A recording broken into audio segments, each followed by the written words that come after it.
hari ini kita bisa langsung diskusi apabila ada hal-hal yang belum jelas itu. Ini sepintas aja, barangkali di slide-nya juga barangkali teman-teman sudah baca tentang Javung. Kenapa kok Javung itu diperlukan? Ini karena amanat undang-undang sebenarnya. Jadi karena kita nggak mau punya pemerintahan yang struktur pemerintahan atau birokrasi yang terlalu gemuk, dan kita pengennya efisien gitu ya terkait reformasi birokrasi itu, sehingga dirasa lebih baik yang diperbanyak itu adalah jabatan fungsional instead of jabatan struktural kayak gitu. Jadi dalam di DJKN sendiri sudah mulai banyak jabatan fungsional, contohnya fungsional pemeriksa, fungsional penilai, fungsional pelelang kayak gitu ya.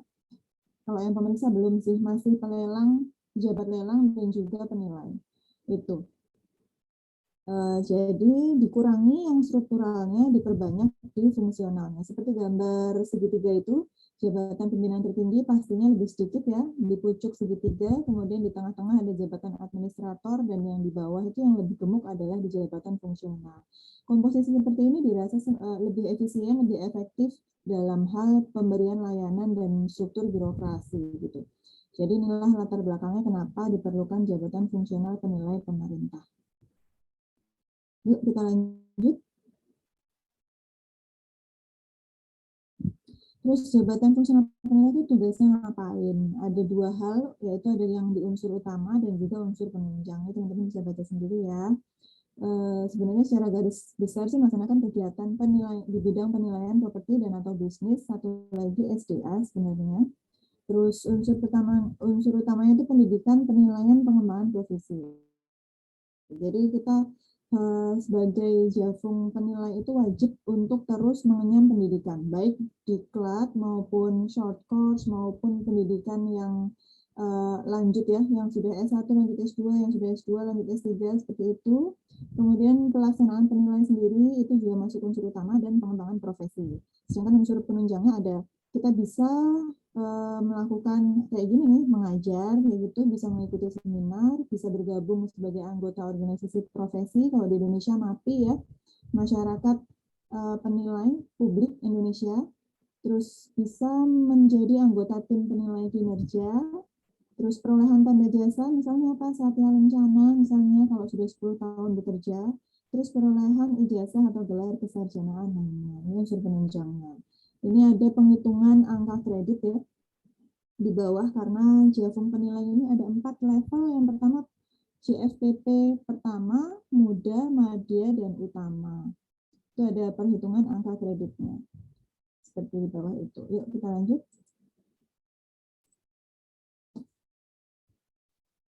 Ini pembagian wewenang antara Javung penilai pertama, muda, madya, dan utama. Penilai, saya bahas salah satu aja ya, ini teman-teman bisa baca sendiri. Kalau yang pertama itu dia melakukan penilaian satu itu ada di lampiran kelima PMK 132. Jadi PMK 132 itu ada punya beberapa lampiran. Di lampiran kelimanya ada pembagian kategori properti. Kategori 1, 2, 3, dan 4. Nah inilah perbedaannya di situ ya wewenangnya. Kalau dia masuk kategori 2 maka ya yang melaksanakan sebaiknya muda. Kalau misalnya 3 ya madya dan seterusnya. Selain properti juga ada pemberian saran, perpendekan atau perpanjangan masa berlaku untuk properti kategori 1, analisis pasar properti kategori 1, survei data properti ekonomi perusahaan, dan penyusunan alat bantu penilaian. Nah, penyusunan alat bantu penilaian salah satunya adalah DKPB yang nanti akan kita pelajari setelah materi ini ya. Yuk kita lanjut.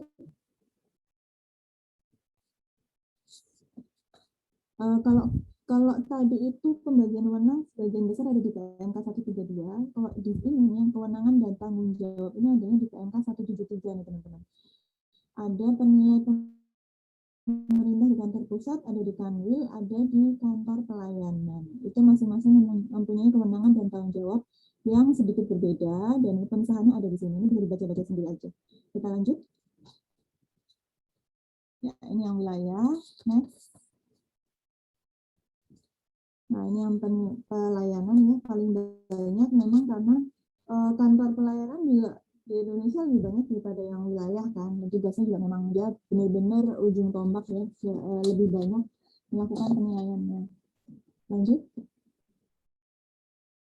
Nah, kalau dalam rangka penyusunan neraca pemerintah pusat, ini penilai pemerintah pada kantor pelayanan itu bisa melaksanakan juga berdasarkan kedudukan, berdasarkan lokasi objeknya. Nah, kalau di Kanwil berdasarkan penugasan dari dirjen gitu ya. Kalau yang penilai penugasan dari dirjen. Terus tanggung jawabnya gimana? Penilai pemerintah bertanggung jawab atas simpulan nilai yang tercantum pada laporan, ya pastinya lah ya. Dan penilai pemerintah dapat memberikan keterangan atau penjelasan sebatas kewenangan kompetensi yang dimiliki kepada aparat penegak hukum setelah mendapatkan izin dari dirjen. Jadi kalau ada panggilan nih dari kejaksaan misalnya, langsung ke penilainya. Nah, ini harus lewat dirjen dulu. Boleh nggak ini Pak Dirjen, kita ada panggilan untuk memberikan keterangan. Nanti kalau Dirjen silahkan, maka barulah penilai itu berangkat. Tapi kalau Pak Dirjen, oh ini kayaknya kita nggak perlu deh, karena ini bukan wewenang kita. Nah, itu nanti harus bagaimana, itu sesuai dengan izin dari Dirjen. Kurang lebih seperti itu. Yuk lanjut. Ini bab ini adalah tentang bantuan penilaian. Bantuan penilaian itu ada dua macam, teman-teman. Yang pertama bantuan tenaga penilai, dan yang kedua bantuan teknis penilai. Apa perbedaannya? Kalau yang bantuan tenaga itu dilakukan apabila kita kekurangan SDM. Jadi di kantor Jogja misalnya ya, di KPKNL Jogja tuh kebanyakan permohonan, nggak ada orangnya, semuanya lagi keluar semua survei ke lapangan, habis itu menghitung, habis itu masih harus uji kelayakan kan, masih harus kaji ulang itu loh. Nah, jadi masih banyak rentetan yang harus dilakukan sehingga nggak kepegang. Gimana ya? Kurang SDM. Akhirnya apa yang bisa dilakukan? Kita bisa minta bantuan tenaga penilai. Kalau yang kurang SDM itu di kantor pelayanan, maka kita bisa minta ke Kanwil. Kalau di Jogja, Kanwilnya ikut ke Semarang ya, jadi kita bersurat ke Semarang. Kita ada permohonan dari sini ya, dari sektor A gitu. Namun demikian, kondisi sumber daya manusia saat ini sedang tidak memungkinkan, kami mohon bantuan tenaga penilai kepada penilai di Kanwil, DJKN, Jawa Tengah, dan DIY, kayak gitu. Nah, kalau yang kurang SDM di Kanwil, gimana? Dia bisa minta bantuan SDM penilai ke Kanwil, ke KPKNL di wilayah kerjanya. Misalnya Kanwil dapat permohonan penilaian, tapi dia ini lagi sibuk banget ya, orangnya nggak ada, udah semuanya udah dapat penugasan. Gimana? Akhirnya dia bisa minta, wah ini lokasinya walaupun di dekat Kanwil bisa deh dimintakan tolong ke KPKNL Semarang misalnya. Jadi Kanwil bisa minta bantuan tenaga penilai ke Semarang, KPKNL Semarang. Terus bisa juga ke Kanwil lain yang berbatasan. Kalau Kanwil Semarang berbatasannya sama Jawa Timur dan Jawa Barat, bisa juga. Atau minta bantuan tenaga penilai ke kantor pusat. Nah, yang keempat ini, yang bawah ini, seandainya Kanwil itu dapat permintaan bantuan dari Jogja tadi ya, yang kasus pertama, tapi dia sendiri juga nggak ada SDM untuk melakukan penilaian, dia juga lagi sibuk. Gimana? Dia bisa meneruskan permintaan bantuan tadi ke KPKNL lain yang berada di wilayah kerjanya atau ke kantor pusat. Kayak gitu ya, itu kalau Kanwil. Nah, kalau kantor pusat yang kekurangan SDM gimana? Dia bisa minta ke Kanwil atau ke kantor pelayanan. Atau kalau misalnya tadi Kanwil kan bisa minta ke kantor pusat ya. Nah, pas Kanwil minta ke kantor pusat juga lagi sibuk, nggak ada orang. Akhirnya ya permohonan tadi bisa diteruskan ke Kanwil lain atau ke kantor pelayanan. Gitu. Beda lagi dengan yang nomor 2, ini bantuan teknis. Bantuan teknis itu seandainya penilai mengalami kesulitan teknis dalam melakukan penilaian. Contohnya, kita kan objek penilaian itu beragam banget ya. Kemarin pernah ada permohonan juga penilaian di kita di Jogja itu untuk menilai lukisan di Istana Negara. Di Gedung Agung namanya, dekat titik 0 itu loh, teman-teman barangkali tahu ya. Di sana tuh banyak sekali lukisan dan itu juga BNN, itu juga masuk ke dalam kategori BNN dan itu nilainya belum ada gitu, karena sebagian nggak tahu deh dulu pencatatannya mungkin kurang bagus ya. Akhirnya dia minta untuk dinilai gitu. Nah, ketika melakukan penilaian itu, terus penilai mengalami kesulitan karena kemampuannya barangkali menilai lukisan itu bagaimana. Kita selama ini belajar tuh menilai BMN tuh yang kendaraan, tanah, bangunan, peralatan mesin, paten. Barangkali kita masih bisa ya belajar paten, terus menilai bisnis, menilai tanah koridor, jembatan, yang kayak gitu-gitu juga yang diminta lukisan, ya kan? Nah, kita bisa nih minta bantuan teknis kepada ahli.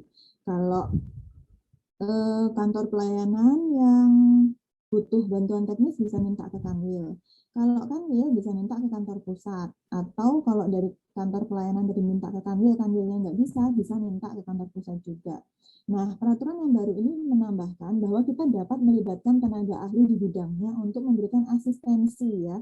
Misalnya kita minta dosen lukisan diisi gitu ya di Institut Seni Indonesia yang ada di Jogja, minta asistensinya beliau. Waktu itu kejadiannya kayak gitu sih, ada profesor dari ISI yang juga menilai gitu ya, ikut kita untuk mensurvei, terus dia si dosen ISI ini mengkategorikan gitu. Oh, lukisan ini satu kelas sama kelasnya dengan lukisannya Raden Saleh, misalnya kayak gitu. Terus Raden Saleh itu kemarin di exhibition yang di Bali dijual, dilelang itu laku sekian. Nah, itu bisa jadi data pembanding, kayak gitu-gitu lah, kurang lebih.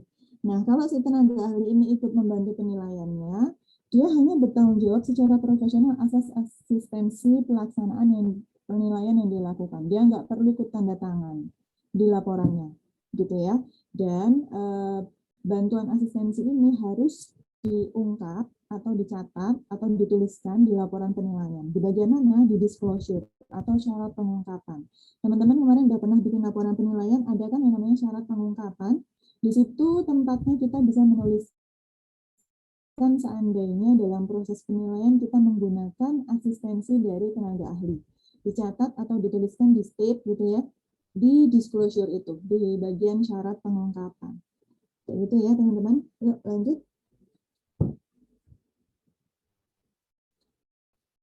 Itu tadi tentang bantuan penilaian. Selanjutnya ada yang namanya expose. Apa itu expose? Expose ini baru ya di PMK 173. Sebelumnya di PMK yang 111 ini belum ada. Expose itu adalah penjelasan tambahan. Jadi penilai itu melaksanakan penilaian, outputnya adalah laporan. Normalnya laporan itu diserahkan kepada pemohon atau pemberi tugas, ya kan? Tapi kalau seandainya terjadi sesuatu yang menyebabkan pemohon atau pemberi tugas itu mempertanyakan laporan kita, kok bisa sih nilainya kok rendah banget misalnya ya, kok nilainya kok rendah banget ini, kok bisa kayak gini nih, gimana? Kita minta expose dong ke tim penilai, itu bisa. Tim penilai memberikan expose berupa pemaparan gitu ya, pemaparan tentang hasil penilaian yang sudah dilaksanakan. Jadi kita menjelaskan, Bapak, Ibu, kita memberikan nilai sekian karena analisis kami menunjukkan demikian-demikian. Karena data yang kami temukan di lapangan menghasilkan demikian-demikian. Itu kita ceritakan kepada pemohon sehingga mereka bisa memahami gitu kenapa kok nilai yang estimasi nilai yang dihasilkan barangkali di luar bayangan mereka gitu. Jadi terlalu tinggi atau terlalu rendah atau di luar bayangan yang mereka, padahal kan kita kan minta penilaian paling nanti barang saya ini nilainya sekian lah gitu, udah ada kayak range gitu ya, udah ada bayangan, ternyata kok turun banget, ngedrop banget, ternyata Bapak ini kendaraan Bapak memang bagus tapi, atau Bapak rumah Bapak emang bagus tapi ini pondasinya ternyata di sini sudah sangat rapuh sehingga ini kalau misalnya harus dibangun ulang biaya yang diperlukan sangat besar misalnya. Jadi itu harus diungkapkan, kalau diperlukan itu kita bisa melakukan expose. Next. Ini selanjutnya tentang penilaian ulang ya. Kalau misalnya kemarin kita udah belajar bahwa penilaian itu masa berlakunya laporan itu 6 bulan sejak tanggal penilaian. Nah, kalau misalnya sudah berakhir tapi dibutuhkan nilainya itu masih diperlukan lagi, harus gimana? Bisa minta penilaian ulang. Nah, contohnya gini, misalnya kita mau menghapuskan mobil gitu ya, mobil mewah nih. Kemarin GKN Jogja mau menghapuskan mobil X-Trail sama Kijang deh kalau nggak salah. Nah, ternyata mobil ini ternyata terlalu mahal sehingga waktu lelang nggak laku nih gitu ya. Bukan terlalu mahal sih, tapi mungkin pasarnya lagi orang tuh lagi nggak pada beli mobil, orang lagi mikirin pemulihan ekonomi nasional gitu ya, jadi nggak mikir beli mobil, akhirnya nggak laku. Terus gimana? ya dinilai ulang, dilelang ulang aja gitu. Oke, dilelang ulang, tapi nilainya yang dari penilai itu sudah lewat dari 6 bulan, terus harus gimana dong? Nah, ini dia bisa minta penilaian ulang. Penilaian ulang ini bisa dilakukan dengan dua cara. Pertama, penilaiannya melakukan survei lapangan seperti awal, atau jika objeknya itu adalah berupa selain tanah dan bangunan, atau apabila objeknya itu adalah masuk penilaian bisnis atau SDA, itu bisa juga kalau nggak ada perbedaan signifikan. Orang mobilnya nggak pernah dipakai kok misalnya ya, kalau tadi contohnya mobil. Dan kita panasin setiap hari sehingga walaupun nggak dipakai 6 bulan ini, tapi mesinnya masih mirip-mirip lah kondisinya sama 6 bulan terakhir kemarin gitu. Kalau memang tidak terdapat perubahan material terhadap objek, maka dengan dilengkapi surat keterangan yang menyatakan tidak terdapat perubahan material terhadap objek tadi, bisa dilakukan tanpa survei. Kayak gitu. Ya, yuk lanjut. Oh, ini tentang basis data penilaian. Jadi perlu teman-teman ketahui bahwa kalau di kami ya, di DJKN itu, kita menyusun yang namanya basis data penilaian yang diinput oleh setiap penilai ketika melakukan penilaian di lapangan. Yang diinput apa aja? Pertama, yang diinput adalah data pembandingnya. Jadi kalau kita melakukan penilaian tanah, katakan ya, kan minimal ada 3 pembanding. 3 pembanding ini kita input datanya. Yang kita cari di lapangan, kita input ke dalam basis data. Terus yang diinput apa aja? Lokasinya, luasnya, GPS-nya, titik GPS-nya ya, titik koordinatnya, terus kondisinya, aksesnya, banyak yang harus diinput ke dalam kayak form kayak gitu. Terus itu ada aplikasi yang memuat basis data ini, namanya sistem informasi penilaian. Di situ kita masukkan juga data harga penawarannya berapa. Terus PIC-nya atau narah hubungnya. Narah hubungnya juga kita input di situ. Nah, itu nanti kalau setiap penilaian itu input pembanding, maka lama-lama kita juga akan punya basis data yang lumayan besar kan gitu ya. Dan kalau kita udah punya itu, dilengkapi di aplikasi itu ada map-nya. Jadi kalau misalnya ya, suatu saat kita butuh data pembanding ya, kita butuh data properti di Jalan Sudirman misalnya. Kita mau butuh, kita ketik aja di aplikasi itu, objek penilaian ada di Jalan Jenderal Sudirman berupa tanah. Jadi nanti dia akan muncul mapnya, keluar titik-titik gitu. Jadi ada tersedia tanah pembanding di daerah sini, sini, sini. Itu udah muncul icon-icon kayak gitu. Kita bisa klik ikonnya, terus kita lihat, oh ternyata yang dekat ini ada. Oh ini di sini ada, di sini ada. Itu bisa kita gunakan sebagai data awal untuk mencari pembanding penilaian kita yang selanjutnya. Kayak gitu. Yuk lanjut. Nah, ada ketentuan kalau di tengah-tengah penilaian berlangsung ya, kita penilaian itu kan prosesnya mulai dari ada permohonan terus sampai dengan ada laporan. Nah, baru ada permohonan, baru diverifikasi, belum sempat survei kok ada peraturan baru. Peraturan ini muncul, apa yang terjadi selanjutnya, kita harus pakai aturan lama atau baru. Nah, kalau di sini sih diatur bahwa untuk penilaian yang belum selesai tetap dilanjutkan pelaksanaannya dengan ketentuan proses yang belum dilakukan itu sampai mana kita melakukannya. Itu proses selanjutnya diikuti pakai PMK yang baru ini. Gitu. Jadi surveinya kalau itu baru sampai verifikasi tadi ya, surveinya udah pakai aturan yang baru. Gitu, sampai analisisnya pakai yang baru. Sampai laporan yang dihasilkan pakai yang baru. Seperti itu. Lanjut. Dalam hal diperlukan, Dirijen dapat menerbitkan ya, tapi sementara ini belum banyak di pedoman teknisnya yang terbit ya terkait dengan penilaian ini. Kita sementara masih pakai yang lama. Lanjut. Nah, ini dia. PMK ini teman-teman mencabut 5 PMK lainnya loh ya. Jadi beneran ini adalah unifikasi, ini adalah penyempurnaan, ini adalah simplifikasi peraturan. Karena dengan terbitnya satu ini ada 5 peraturan lain yang dicabut sudah dinyatakan tidak berlaku. Ya, ada PMK 185 tahun 2009, ini tentang penilaian barang jaminan kalau nggak salah. Terus PMK 185 2014 ini tentang ABMAT. Terus PMK 66 ini tentang SDA, penilaian SDA, PMK 113 tentang penilaian barang sitaan, dan 111 tentang penilaian BMN. Ini 5 ini sudah dicabut semua, digantikan oleh PMK 173 tahun 2020. Mulai berlaku 3 bulan setelah diundangkan. Oke, next. Nah, ini ada PMK lain, satu-satu ini sudah dicabut, tapi per dirjennya ini masih berlaku sampai dengan ada per dirjen baru yang menggantikan. Selama ini nggak bertentangan sama PMK 173 ya. Gitu. Lanjut. Oke, udah selesai untuk materi yang kedua. Terima kasih teman-teman, lanjut ke materi yang ketiga. Sebelum kita lanjut, teman-teman ada yang mau didiskusikan dulu? Silakan kalau ada pertanyaan.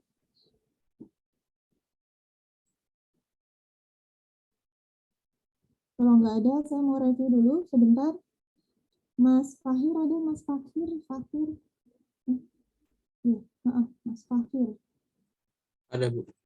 Mas Fahir masih ingat nggak mekanisme penilaian BMN itu dimulai dari apa awalnya?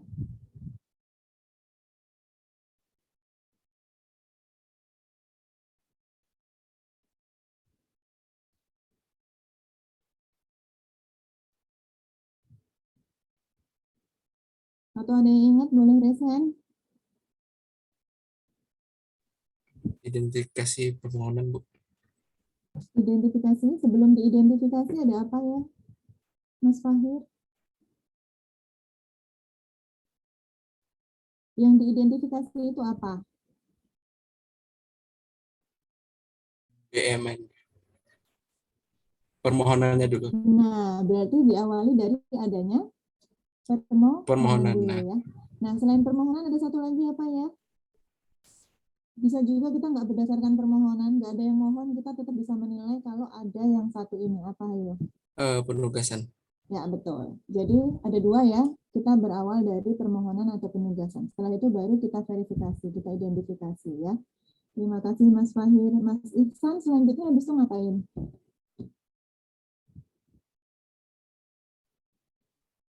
Selanjutnya itu menentukan tujuannya, Bu. Tujuan penilaiannya. Tujuan penilaian, terus apa lagi? Terus pengumpulan data. Bisa menentukan tujuan Data. pengumpulan data. Kan di permohonan itu juga sudah harus memuat data awal ya. Kira-kira data awalnya apa aja, Mas? Data awalnya itu kayak data objek gitu. Ya, data objek. Data objek penilaian. Sama data. Seandainya data objeknya itu tanah, harus dilengkapi apa lagi? Surat hak milik. Dokumen kepemilikan namanya ya. Ya. Bisa jadi kalau dia berupa SHM boleh, SHP boleh, tergantung dia dokumen kepemilikannya berupa apa. Kalau dia nggak punya sertifikat pun masih bisa bikin surat keterangan. Yang penting ada yang namanya dokumen pemilikan. Apapun bentuknya ya. Kalau ada SHP, SHP, kalau nggak ada SHP, AJB, kalau nggak ada surat keterangan bermaterai yang menyatakan bahwa ini memang dikuasai atau dimiliki oleh si pemohon itu. Ya. Terus Mas Iksan masih setelah itu ngapain lagi? Setelah menentukan data, datanya udah ada, terus siapa? Terus dianalisis, Bu, datanya, Bu. Ya, betul. Kita mundur sedikit ya, kita pengumpulan data itu kalau di penilaian caranya gimana sih? Bisa dengan survei lapangan maupun tidak, Bu. Iya, betul. Kalau yang survei lapangan dan sukses, ada outputnya berupa apa?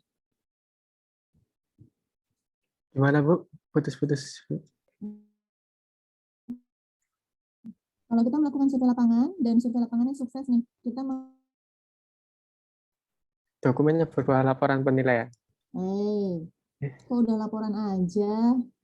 Mundur dulu. Sebelum laporan, kan belum dianalisis, masih ngumpulin data ke lapangan. Survei nih, surveinya sukses. Kita harus tuangkan hasil survei itu pada apa? Ayo.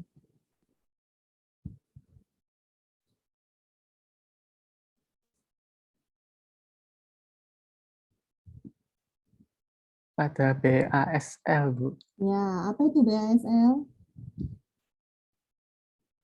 Apa ya bahasanya? Berita acara? Survei lapangan. Ya, betul. Thank you, Mas Iksan. Mas Maman, ada? Hadir, Bu. Ada loh kemungkinannya kita tuh nggak bisa melakukan survei lapangan ya. Itu biasanya kenapa tuh? Penyebabnya? Biasanya ada ketentuan yang menghalangi, Bu. Terus kalau kita nggak bisa survei, kita harus membuat dokumen yang namanya apa? berita acara tidak dapat melakukan survei lapangan atau BATSL. Ya, terus ditandatangani oleh penilai sama tim pendamping ya dari pemohon. Terus kalau misalnya kita melakukan desktop valuation sehingga kita nggak perlu survei, nggak pakai survei ya, nggak pakai peninjauan langsung gitu, apa dokumen yang diperlukan? Kalau tanpa survei lapangan itu bisa menggunakan berita acara pengumpulan data, Bu. Untuk SDA, kemudian untuk properti dan bisnis bisa menggunakan formulir pendataan dengan surat keterangan. Oke, terima kasih Mas Maman. Mas Langit ada? Hadir, Bu. Mas Langit, kalau setelah kita mengumpulkan data kan datanya dianalisis. Analisis untuk properti ada dua, apa Mas?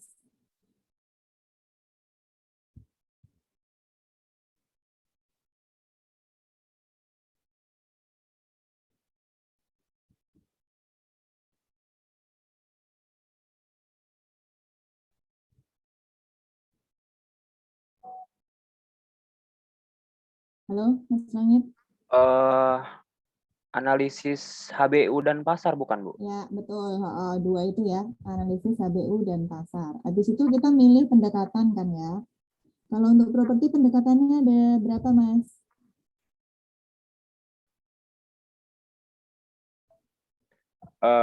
Ada 3, Bu. Ya, apa aja? Pendekatan pasar, biaya, dan pendapatan. Kalau bisnis, pendekatannya ada berapa?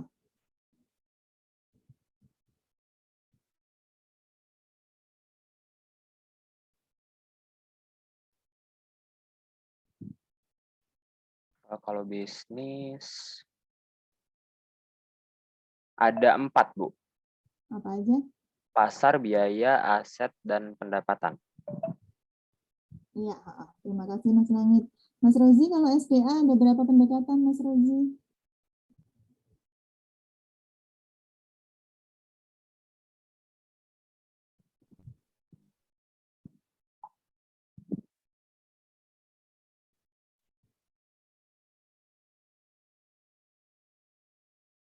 Halo, Mas Rozi ada? Ada, Bu. Kalau SPA ada berapa pendekatan yang digunakan tuh?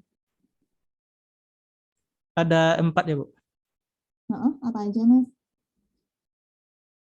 Ada pasar, biaya, pendapatan, dan pendekatan lainnya. Pendekatan lainnya ada yang berdasar pasar dan enggak ya? Iya, Bu. Setelah itu kan kita terus bikin laporan ya. Laporan itu ada yang namanya uji kualitas ya. Yang diuji apa aja, Mas?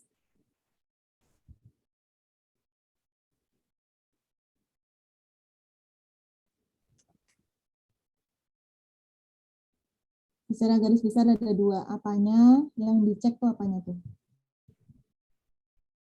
Uji.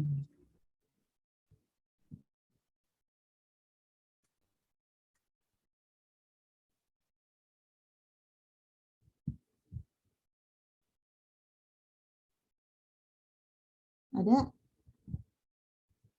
Mas Rozi? Atau dibantu Mas Maulana?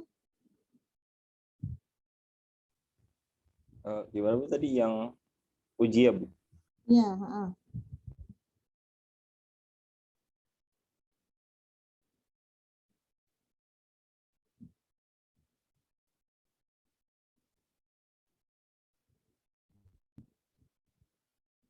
Apa yang dicek tuh Mas saat tim penilai memaparkan hasil penilaiannya kepada peers-nya, kepada sesama penilai?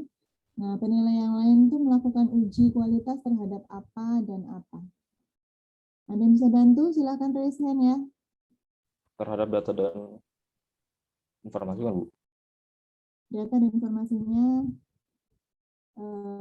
kurang ya. Oke sih itu secara minor ya, tapi secara garis besar ada dua. Masih ingat teman-teman? Ada yang ingat? Izin menjawab, Bu. Silakan. Administrasi laporan dan prosedur serta penerapan metodenya, Bu. Ya, jadi yang dicek adalah administrasi, prosedur, dan itu ya penerapannya. Itu ya teman-teman ya. Administrasi itu apa aja? Dari awal verifikasi itu dokumen-dokumennya lengkap apa enggak, terus typo kayak gitu, sama prosedurnya udah sesuai dengan ketentuan atau belum, seperti itu. Tapi enggak sampai ke substansi angka-angka nilai ya, itu tetap menjadi tanggung jawab penilai masing-masing. Tapi kalau misalnya prosedur, misalnya ini menilai properti kok pakainya pendekatan aset, nah ini udah jelas harus ada yang dibetulkan, misalnya seperti itu. Ya, terima kasih Mas Fahri. Terus selanjutnya, Mas Reza ada? Waduh, lagi ngerekam. Ada, Bu. Mas Reza, coba dirangkum Mas tadi dari awal Mas, mulai dari apa sampai ke terakhir tadi. Yang untuk materi ini apa yang ditanyakan barusan ya, Bu? Yang dari enggak, yang mekanisme penilaian BMN itu diawali dari apa Mas tadi coba? Sebentar, mekanisme. Ini Oh, ini. rangkumannya nggak ada di slide Mas, ini harus dari seingat Mas Reza sendiri. Ayo dimulai dari apa, Jadi, habis itu diapain, habis itu ngapain, habis itu outputnya apa, kayak gitu. Masih ingat nggak? mekanismenya itu yang pertama itu ada tata cara penilaian itu sendiri yang dimulai dari permohonan atau penugasan penilaian. Nah, permohonan atau penugasan penilaian ini dibagi menjadi dua. Yang permohonan itu ada identifikasi objek yang dimohonkan, jenis nilai, sama data dan informasi mengenai objek itu. Lalu untuk penugasannya itu berdasarkan penugasan dari Menteri Keuangan atau Direktur Jenderal Kekayaan Negara. Lalu untuk pelaksanaan penilaiannya itu sendiri dimulai dari identifikasi permohonan atau penugasan penilaian, penentuan tujuan penilaian, pengumpulan data, analisis, dan penentuan pendekatan penilaian. Nah, penentuan pendekatannya itu tadi ada untuk penilaian komersil, properti itu ada 3, yaitu pendekatan pasar, biaya, dan pendapatan. Dan untuk bisnis ada 4, yaitu pasar, biaya, pendapatan, dan aset. Lalu apabila dalam melakukan survei lapangan itu tidak dapat dilakukan survei secara langsung, itu bisa diajukan BASL atau berita acara survei lapangan. Stop dulu. Kalau nggak bisa survei langsung, pakainya BATSL. Tapi kalau bisa survei langsung, dikeluarkan BASL. Oh iya, kebalik Bu. Peninjauan langsung ya? Iya, peninjauan langsung. Lanjut. Ya itu tadi. Lalu apabila bisa dilakukan survei langsung, itu pakai BASL. Apabila tidak bisa, itu bisa pakai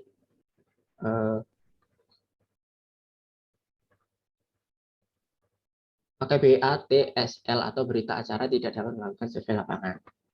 Kalau udah sampai lapangan tapi ada kekurangan data, pakainya apa Mas? Gimana Bu? Kalau ada kekurangan data, ada berita acara apa namanya?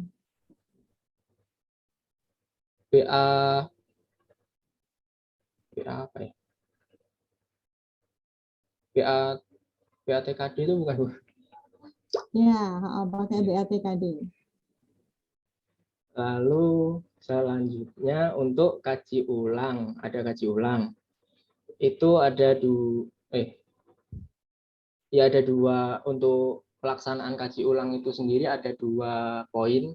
Yang pertama itu administrasi laporan penilaian, itu seperti dicek kebenaran dokumen-dokumennya. Dan yang kedua itu prosedur dan penerapan metode penilaian. Seperti pemenuhan prosedur penilaian, ketetapan penggunaan asumsi, ketepatan pernyataan, penggunaan pendekatan penilaian, konsistensi penyesuaian atau pembobotan, kebenaran perhitungan, dan konsistensi analisa dan simpulan yang dibuat. Sudah Bu itu. Oke, terima kasih. Ya, terima kasih Mas Reza. Satu lagi Mas Iqbal ada? Halo Mas Iqbal. Hadir, Bu. Hadir, Bu, hadir. Mas Iqbal, tadi disebutkan ada yang namanya BATKD kalau ada kekurangan data. Itu harus dipenuhi oleh pemohon dalam berapa hari kerja? Data yang kurang itu, yang kita mintakan, dipenuhi oleh pemohon dalam berapa hari kerja?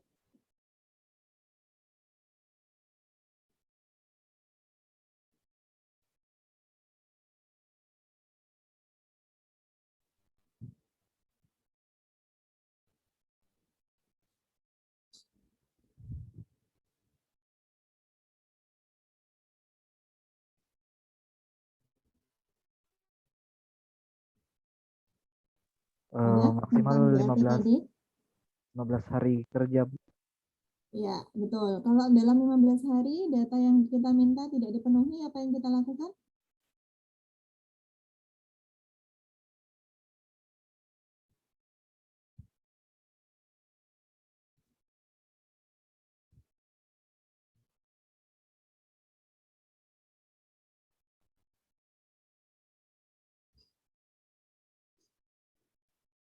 Masih di mute, Mas Iqbal?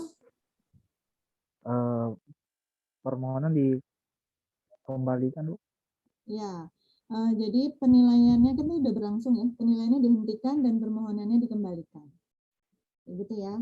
Terima kasih Mas Iqbal. Baiklah teman-teman, reviewnya udah selesai. Tarik nafas. Stretching dulu sebentar. Baru kita lanjut. Yuk, Mbak Rizka, lanjut ke materi berikutnya. Permisi, Bu. Ya? Bu, suaranya Ibu makin lama makin nggak nyaman dengar. Oh. Kayaknya double device kemarin lebih bagus suaranya, Bu. Oke, tunggu sebentar ya. Terima kasih, Bu.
Tes 1 2 3.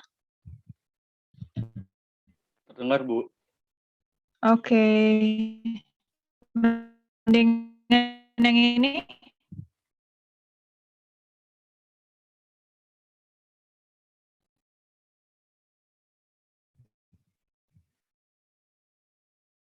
Mas Iksan, Mas Maulana, sama Mas Satria.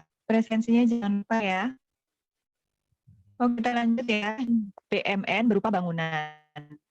Nanti sampai setelah bangunan kita akan belajar tanah juga ya. Tapi sekarang kita ke bangunan dulu. Dan penilaian BMN berupa bangunan ini kita ada alat bantunya namanya DKPB ya.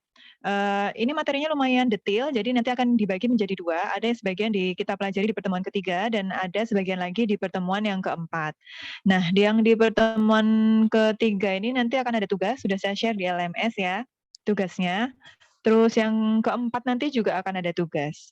Kalau di pertemuan ketiga, tugasnya itu adalah teman-teman mengidentifikasi suatu bangunan berdasarkan tabel referensi yang ada di DKPB.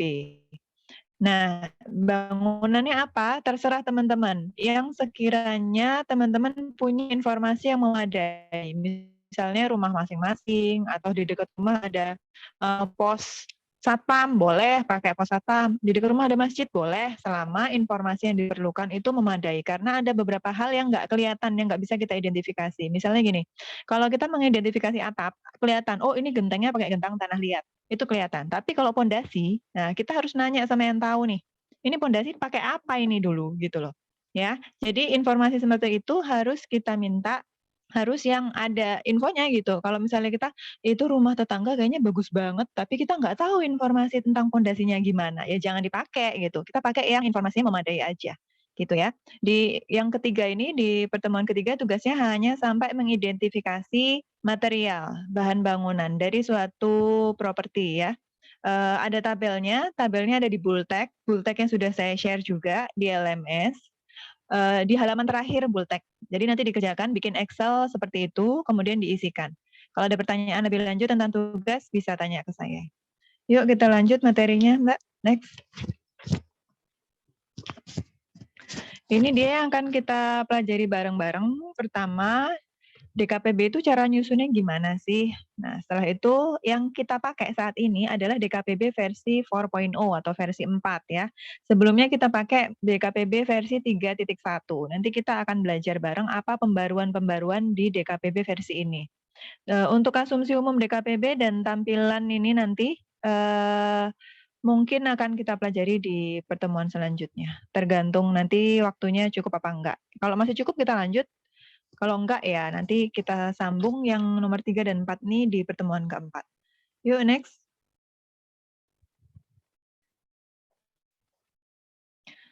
Ada tahapan penyusunan DKPB. Ini sifatnya serentak nasional seluruh Indonesia. Jadi ada jadwal-jadwalnya. Pertama adalah survei data dulu. Jadi DKPB itu bentuknya adalah dia tuh permodelan sebenarnya terdiri dari beberapa bagian. Yang pertama tabel referensi. Ada tabel referensi yang isinya adalah referensi harga material. Harga material ini dapatnya dari mana? Dari survei. Setiap tahun kita melakukan survei.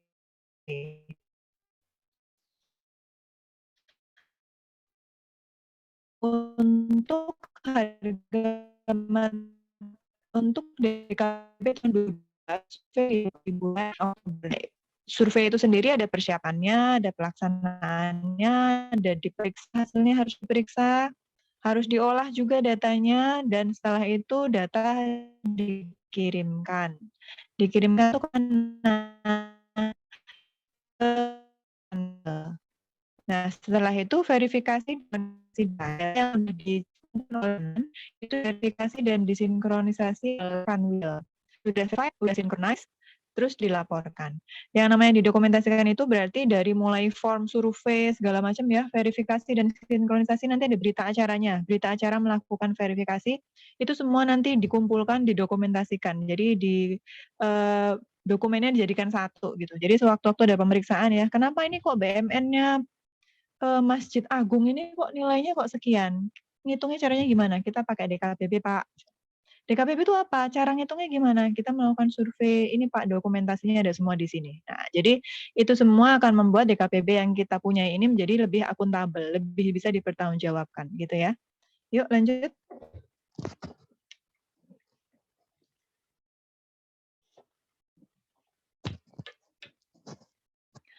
Untuk survei DKPB tahun 2021 ini, surveinya bisa dilakukan terhadap harga material terhadap satu kota atau kabupaten di mana KPKNL berlokasi.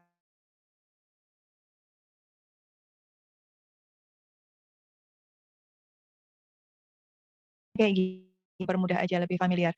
Teman-teman, Jogja itu kan KPKNL Jogja, wilayah kerjanya itu meliputi Kota Jogja, Kabupaten Sleman, Kabupaten Bantul, Kabupaten Gunung Kidul, dan Kabupaten Kulon Progo. Ada 5 ya. Nah, ini surveinya dilakukan hanya di Jogja aja. Karena KPKNL Jogja lokasinya di Jogja. Seandainya KPKNL Jogja itu lokasinya masuk di Kabupaten Sleman, maka lokasi surveinya dilakukan di harga material Sleman aja gitu. Jadi di mana lokasi si KPKNL itu. Nah, setelah itu kalau misalnya ada yang nggak bisa disurvei, nggak bisa ditemukan pada saat survei material, misalnya ada kita nyari suatu barang kok susah banget ya, ini nggak ada. Misalnya aspal, kita kok nyari aspal di kota Jogja susah. Apa yang dilakukan? Ini nanti ada di slide setelahnya ya. Nanti ini kita skip dulu nih. Nah, terus pengisian form survei. Jadi kan gini ya, DKPB itu kalau untuk Jogja ada form tersendiri. Untuk Sleman ada tersendiri. Bantul ada tersendiri. Gunung Kidul ada tersendiri. Satu lagi, Kulon Progo juga ada form tersendiri. Harganya itu, materialnya. Survei form untuk referensi harga materialnya.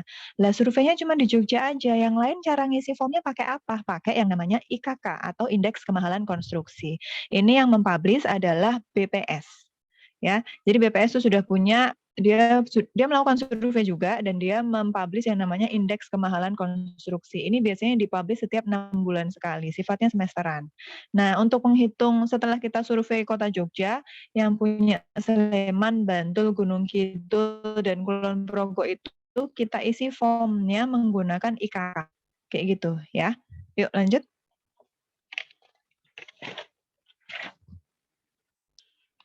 Nah, pada saat survei ada formulir-formulirnya itu sudah ditentukan oleh kantor pusat ya, apa-apa aja yang harus disurvei. Nah, formulir ini digunakan untuk mengumpulkan data harga material, bahan bangunan, upah pekerja, nggak cuma bahan bangunan aja loh ya, karena untuk bikin bangunan kan kita juga ada orangnya yang ngerjain kan, ada upah pekerja itu mulai dari tenaga konsultannya, ada upah tukang batu, tukang kayu, tukang macam-macam. Di situ ada semua. Sewa alat ya, karena ada beberapa peralatan yang kita nggak beli, kalau alat-alat berat kayak gitu, kita pakainya biayanya sewa. Gitu.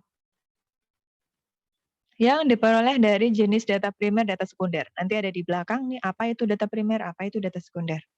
Dan formulir survei yang diisi dari data primer itu yang kita datengin langsung ke toko atau ke konsultan atau ke kontraktor itu harus dilengkapi dengan tanda tangan atau stempel si tokonya itu plus narahubung, nama dan nomor telepon. Gunanya buat apa? Nah, banyak gunanya ya. Seandainya saat udah diisi formulirnya tiba-tiba kita ada hal-hal yang meragukan. Misalnya, loh ini semen tuh di formulir tahun kemarin harganya 45.000 kok tahun ini jadi 70.000 ya. Ini apa nggak salah tulis ini ngisi formulirnya tadi sih kokohnya. Nah, misalnya yang punyanya engkoh-engkoh gitu. Nah, itu kita bisa konfirmasi nih. Coba deh di telepon kan ada data tentang nama dan nomor telepon gitu. Jadi fungsinya itu. Terus bisa juga kalau kita udah punya narahubungnya untuk tahun berikutnya, survei tahun berikutnya, kita bisa formulir itu nggak harus kita datengin ke sana minta mereka mengisi atau kita wawancara kemudian kita tulis di dalam formulirnya, tapi kita bisa melalui korespondensi aja kalau kita udah punya narahubung. Kok ya mau minta tolong lagi ngisiin form seperti yang kemarin form kita lagi COVID nih nggak banyak ketemu orang kerja jadi juga ya banyak fungsi. Lanjut.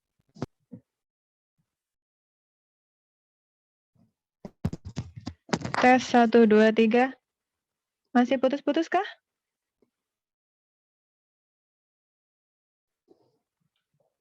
Sudah jelas Ibu. Oke, terima kasih. Nah, ini dia jenis data, teman-teman. Tadi ada data primer dan data sekunder. Primer itu yang kita peroleh secara langsung melalui survei, wawancara, tatap muka, dan korespondensi ya. Jadi walaupun kita bersurat itu masuknya adalah data primer karena kita dapatnya langsung dari si toko atau konsultan atau kontraktor itu.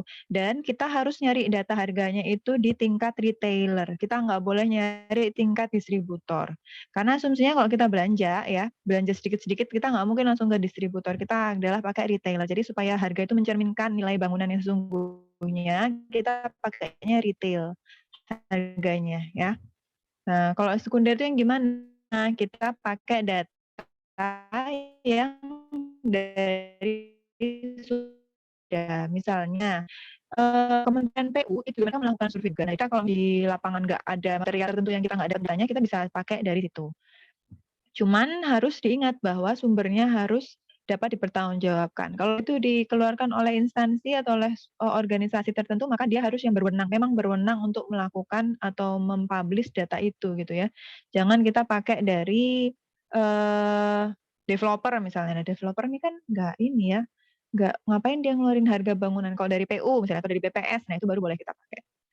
Yuk lanjut.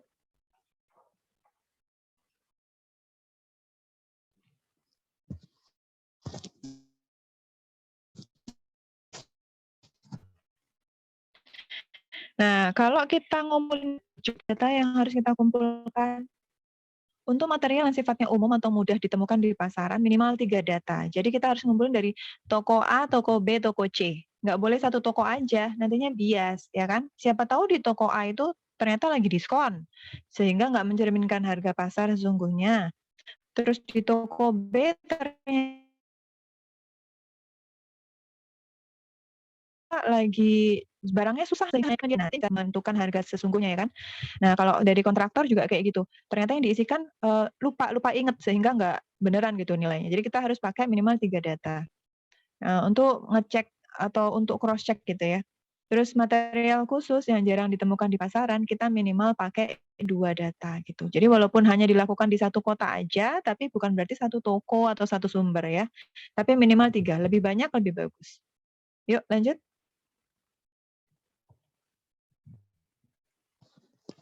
Nah, ini ada kondisi-kondisi khusus ya. Jadi, ini saya minta tolong bacakan. Mbak Mutiara. Hadir. Mbak Mutiara, bantu saya bacakan slide-nya. Untuk kondisi khusus, yang pertama itu jika tidak ditemukan data yang dilakukan pada formulir baik, maka dapat ditentukan dengan data barang atau material yang memiliki jenis, spesifikasi, dan atau ukuran yang memiliki karakteristik serupa dan diberikan penjelasan pada kolom keterangannya. Yang kedua, data material tidak tersedia di tingkat pengecer atau retailer atau hanya ada di tingkat distributor, maka data material di tingkat distributor dapat digunakan. Yang ketiga, data barang atau material tidak ditemukan di wilayah yang disurvei, maka dapat mengambil data di wilayah yang dijual barang atau material tersebut ditambah dengan ongkos kirimnya. Yang keempat, dalam hal di atas tidak dapat dilakukan, maka dapat didasarkan atas data harga untuk kabupaten atau kota yang dijadikan acuan, kemudian dikalikan dengan indeks kemahalan konstruksi atau IKK, provinsi dan kabupaten kota yang dikeluarkan oleh BPS untuk setiap kabupaten kota yang dicari. Ya, makasih Mbak Mutiara. Makasih Mbak. Jadi gini ya, itu kan formulir survei isinya ada 100-an material yang harus kita kumpulkan. Belum lagi data, belum lagi yang lain-lain. Akan ada kemungkinan bahwa ada material-material tertentu yang tokonya tuh nggak ngejual gitu. Kita nggak jual material ini ya di sini. Nah, itu gimana cara ngisi formulirnya? Formulir itu harus terisi semua soalnya teman-teman. Jadi kita bisa menggantikannya dengan data atau material yang sejenis, memiliki jenis spesifikasi atau ukuran yang serupa gitu ya. Terus ini ada diberikan di kolom keterangan. Jadi nanti di formnya itu ada satu kolom namanya keterangan, itu untuk menuliskan hal-hal semacam ini. Nah, kalau misalnya kita kan harus nyari data di tingkat retail nih, di nomor 2. Tapi ternyata barangnya itu hanya tersedia di tingkat distributor. Nah, itu juga kita bisa pakai, tapi harus di state di kolom keterangan. Nah, kalau misalnya kita kan cukup mensurvei Jogja aja nih, tapi ada barang yang ini tuh adanya di toko yang di Sleman sana. Itu nih barangnya agak khusus sehingga nggak semua toko ternyata punya. Yang ada yang jual adalah di wilayah Sleman. Apa yang terjadi? Ya sudah, kita ambil aja data itu, terus habis itu kita tambahkan dengan ongkos kirim. Sehingga seolah-olah itu kita dapatkan datanya di Jogja, kayak gitu ya. Bukan seolah-olah, tapi kayak ada penyesuaiannya gitu loh. Sehingga ini memenuhi untuk mengisi form yang data Jogja tadi. Kalau semua itu nggak bisa dilakukan, kita bisa pakai IKK dari si BPS ya. Yuk next.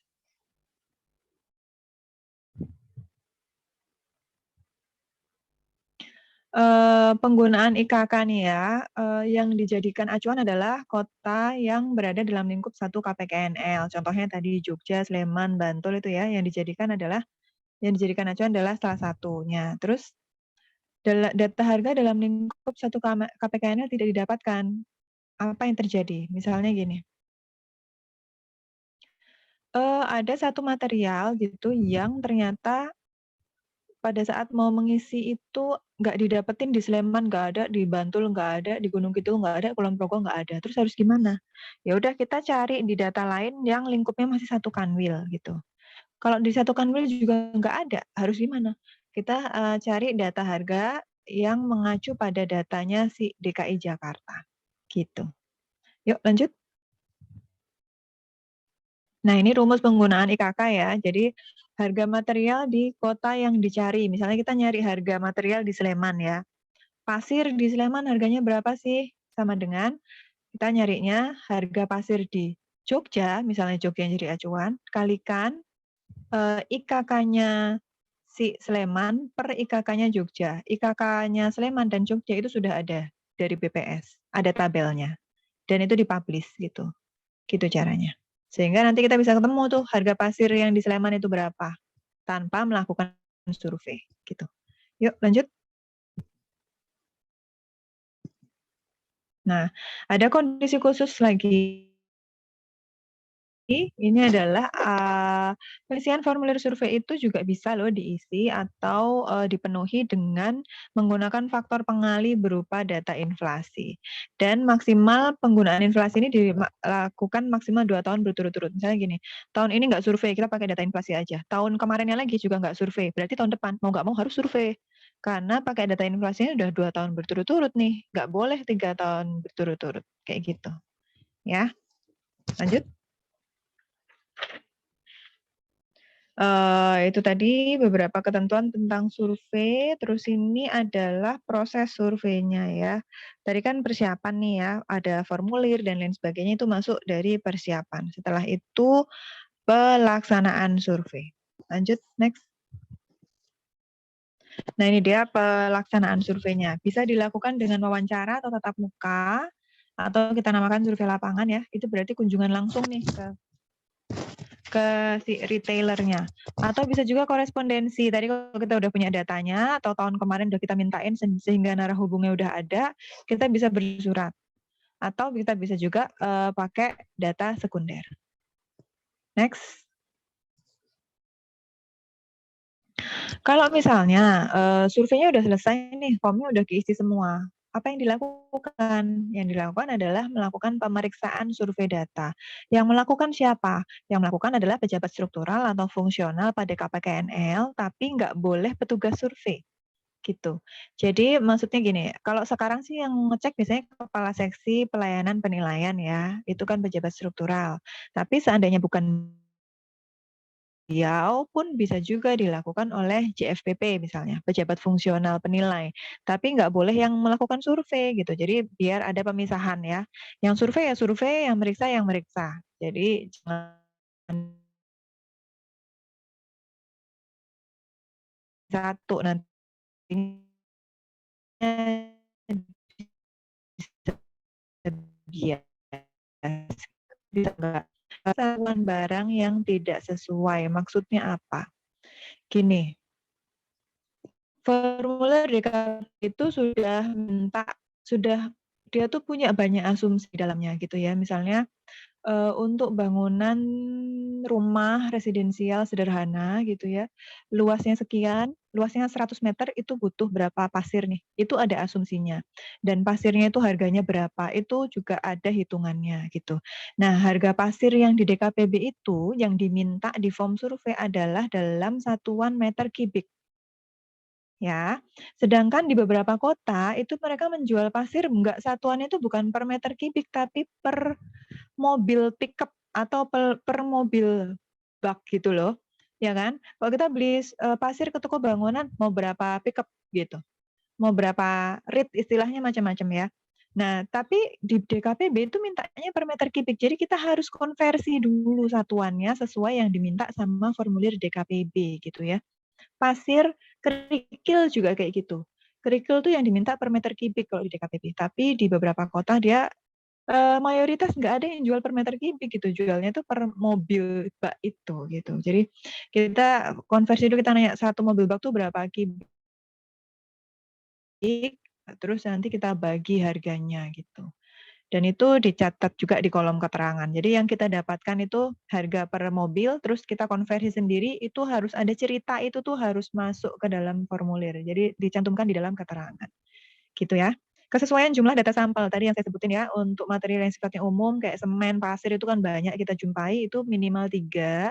Tapi kalau yang khusus, misalnya aspal, saya agak kesulitan waktu survei itu, itu nggak ada di setiap, kayak waktu masih di Serang ya, ada beberapa daerah yang dia nggak jual gitu, yang jual adanya di kota yang lebih besar. Nah itu ya minimal 2, seperti itu. Yuk lanjut.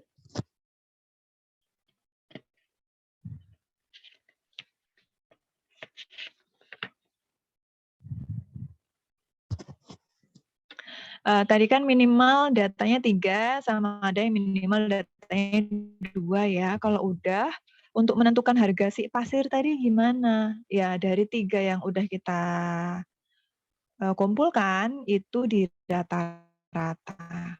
Di rata-rata untuk menghasilkan kesimpulan harga pasir di kota Yogyakarta. Gitu ya. Kalau kita bisa nemu data pasirnya ada 5 data, gimana? Ya 5 itu yang kita rata-rata untuk bikin jadi harga kesimpulan harga pasir di kota Yogyakarta. Jadi dari 5 data yang kita kumpulkan, rata-rata yang diperoleh adalah sekian. Itulah dia yang dicantumkan gitu. Kesimpulan harga namanya. Pengambilan kesimpulan harga dilakukan dengan perhatikan harga rata-rata plus pola yang acak akibat. Nah, ini juga gini. Kalau ada kita mensurvei 5 toko ya, terus tiba-tiba toko yang kelima tuh harganya anjlok gitu ya, terlalu rendah, jauh dari yang lain, atau terlalu tinggi. Nah, itu berarti kita perlu konfirmasi dulu nih ke toko pertama. Ternyata dia bilang, lah ini saya jual semen lebih murah karena dia tuh udah lama, stok lama, jadi saya diskon aja. Wah, berarti itu outliers. Kita keluarkan dia, jangan ikut di rata-rata, nanti dia ngerusak harga gitu ya. Yuk, lanjut. Nah, ini jadwal waktu surveinya. Serentak seluruh Indonesia tuh mengumpulkan data di bulan Juli sampai dengan Oktober gitu ya. Karena kadang-kadang lama tuh karena pelaksanaan tusi yang lain atau karena situasi kondisi di lokasi yang berbeda-beda sehingga tingkat kesulitannya mengumpulkan data juga berbeda-beda. Jadi dikasih waktunya tuh Juli sampai Oktober untuk mengumpulkan atau mengisi seluruh form-form itu tadi. Terus penyusunan jadwal ini dikoordinasikan sama Kanwil karena setelah KPKNL atau kantor pelayanan itu mengumpulkan data, kan setelah itu diverifikasi dan sinkronisasi oleh Kanwil. Jadi supaya Kanwil itu juga bisa menjadwalkan kapan dia akan melakukan itu gitu. Terus setelah itu hasil pengolahan datanya kan kita kirimkan ke Kanwil nih. Nah, maksimal diterima oleh Kanwil itu tanggal 15 November. Artinya KPKNL mengirimkannya harus sebelumnya. Ya kan? Supaya nanti oleh Kanwil bisa ditindaklanjuti dengan proses selanjutnya. Gitu. Next.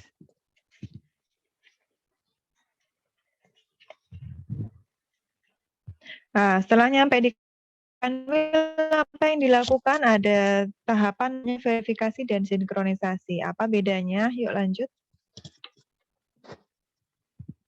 Nah, Mbak Niken ada? Hadir, Bu. Mbak Niken minta tolong bacakan slide-nya, Mbak. Baik, Bu. Verifikasi dan sinkronisasi. Pertama, hasil pengolahan data yang disampaikan oleh KPKNL selanjutnya dilakukan proses verifikasi dan sinkronisasi di Kanwil DJKN yang hasilnya digunakan sebagai data final. Kegiatannya meliputi yaitu melakukan sinkronisasi, 3 melakukan pembahasan bersama KPKNL, 4 membuat berita acara hasil pelaksanaan verifikasi dan sinkronisasi. Satu lagi, Mbak. Next. Satu lagi slide-nya. Untuk kegiatan verifikasi ini meliputi yang pertama memastikan hasil pengolahan data telah sesuai dengan spesifikasi dan konversi satuan per jenis material yang ditentukan. Kedua, memastikan kembali data harga material, bahan bangunan, upah pekerja, dan harga atau sewa alat yang diisi ke dalam formulir survei adalah data yang dapat dipertanggungjawabkan. Yang ketiga, memastikan jumlah dan sumber data setiap material telah memenuhi persyaratan. Ya, makasih Mbak Niken. Jadi teman-teman tadi di tahapan verifikasi dan sinkronisasi ini yang dilakukan tuh ngapain aja sih? Pertama verifikasi, terus sinkronisasi, dan itu dilakukan bersama-sama. Bersama-sama itu adalah Kanwil dan KPKNL ya. Dan setelah itu ada berita acaranya, berita acara hasil pelaksanaan verifikasi dan sinkronisasi. Verifikasi itu sendiri, tadi di slide selanjutnya, meliputi pengecekan ya. Pengecekan memastikan hasil pengolahan data itu telah sesuai dengan spesifikasi dan konversi satuan. Yang saya jelasin tadi yang pasir, kerikil,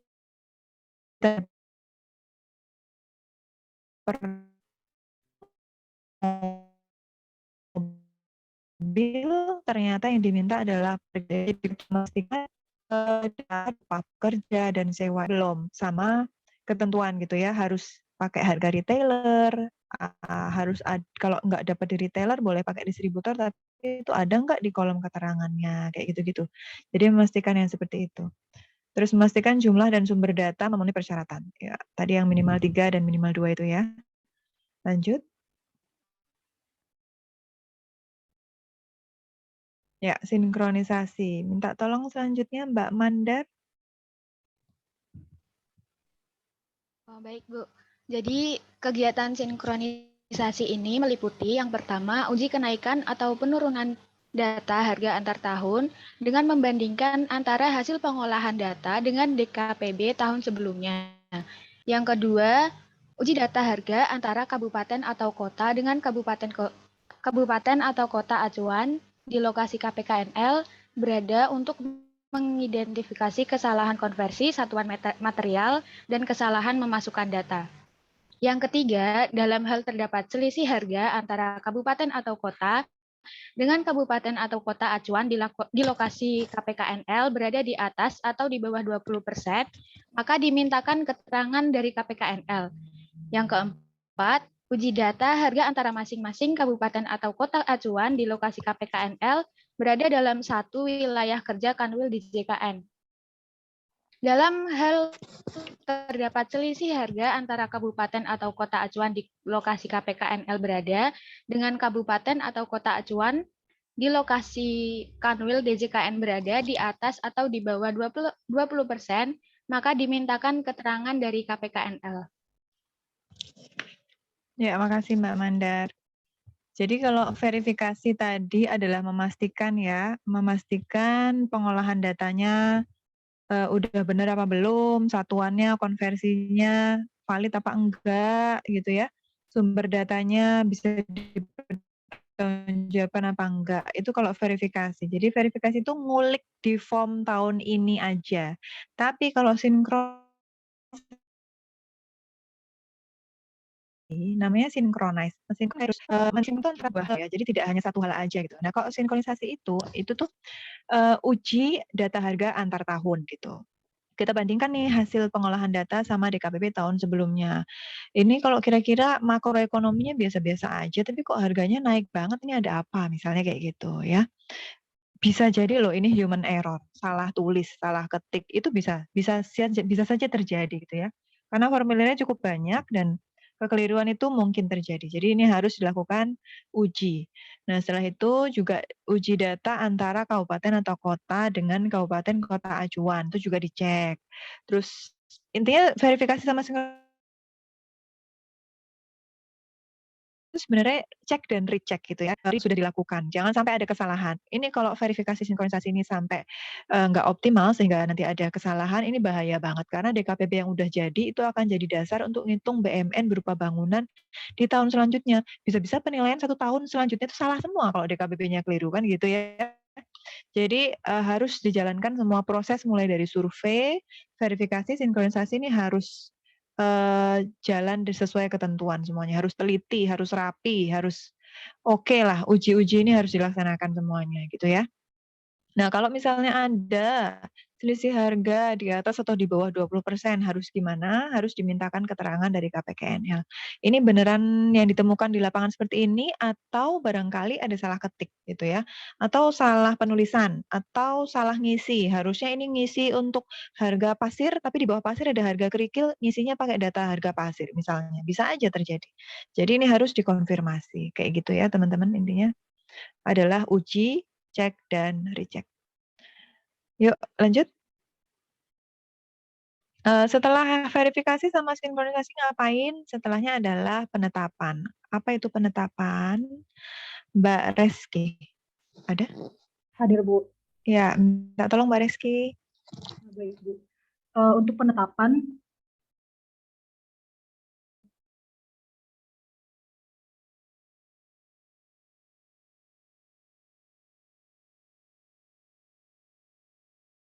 maaf Bu, komputer saya host. Oh, oke Mbak Reski, nanti bacakan yang selanjutnya ya. Ini sambil komputernya dicek dulu. Mas Arief ada? Hadir, Bu. Mas Arief, tolong gantikan Mbak Reski. Penetapan. Data hasil kesepakatan antara Kanwil dan semua KPKNL yang berada di wilayahnya kemudian dimasukkan ke dalam aplikasi DKPB dan di print out halaman tabel DKPB dan tabel komponen material atau komponen fasilitas pada setiap kabupaten kota. Untuk selanjutnya ditetapkan dalam bentuk keputusan Direktur Jenderal Kekayaan Negara. Kepala Kantor Wilayah atas nama Direktur Jenderal Kekayaan Negara menetapkan keputusan penetapan daftar komponen penilaian bangunan sesuai format penetapan. Oke, Mas Reski, berarti kalau dari yang slide yang tadi sudah dibaca, yang menetapkan, istilahnya yang ketok palu hasil survei DKPB itu siapa?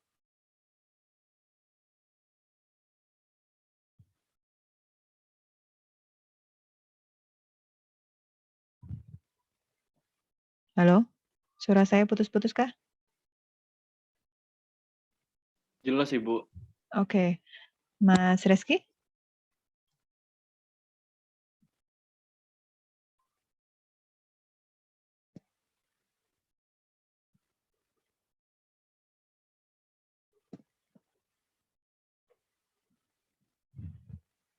Sepertinya masih gangguan, Ibu. Oh, oke. Mas Arief deh. Mas Arief ada? Ada, Bu. Mas Maaf, Arief, Bu. siapa yang menetap? Saya sudah, Bu. Ya. Oke deh, Mbak Reski. Mbak Reski, tadi Mas siapa ya? Iya ya. Reski, Mbak. Ya. Untuk bacain penetapan. Udah membacakan yang penetapan. Terus saya nanya, dari slide yang dibacakan itu berarti yang melakukan penetapan hasil survei DKPB itu siapa sih?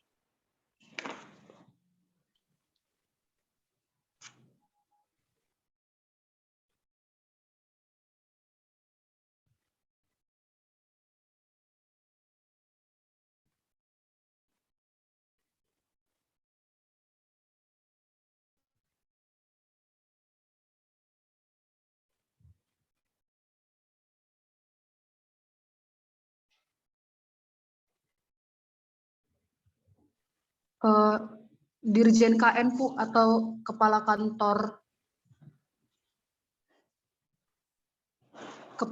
atas nama DJKN, Bu?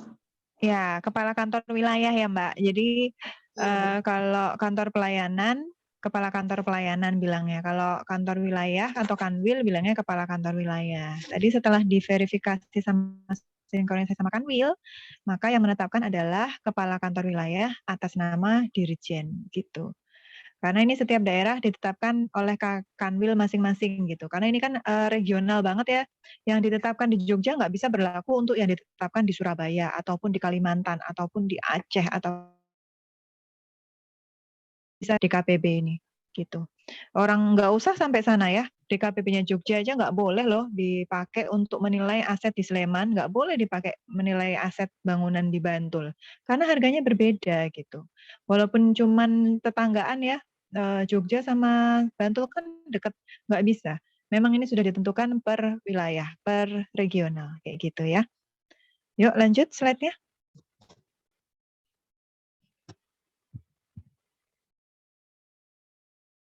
Oke, setelah ditetapkan, didokumentasikan. Ini meliputi kegiatan pengumpulan, penyimpanan bukti dan keterangan terhadap keseluruhan dokumen dan berkas-berkas penyusunan DKPP dari awal banget. Dari formulir survei tadi, dari formulir survei ada beberapa formulir survei kan ya, karena kan nggak cuma survei di satu toko, minimal sudah 3 toko, gitu ya. Itu kita kumpulin semuanya sampai berita acara verifikasi sinkronisasi dikumpulin juga semuanya. Ini didokumentasikan dengan baik, disimpan dengan baik gitu. Lanjut. Setelah itu ada pelaporan. Jadi setelah didokumentasikan semuanya ini dilaporkan. Dilaporkannya ke siapa? Ke Dirjen. Yang melaporkan siapa? Yang melaporkan adalah Kepala Kanwil. Tadi dia yang menetapkan, dia melaporkan bahwa kami telah melakukan penetapan DKPB melalui serangkaian kegiatan survei, verifikasi, sinkronisasi gitu ya. Kemudian telah kami tetapkan. Gitu isi laporannya kayak gitu. Berikut terlampir dokumentasinya. Jadi dokumentasinya juga dilampirkan. Gitu. Laporan ini paling lambat di tanggal 31 bulan Desember karena di tahun depan sudah digunakan toh DKPP-nya. Jadi di akhir tahun banget ini sudah harus dilaporkan ke pusat gitu. Yuk lanjut.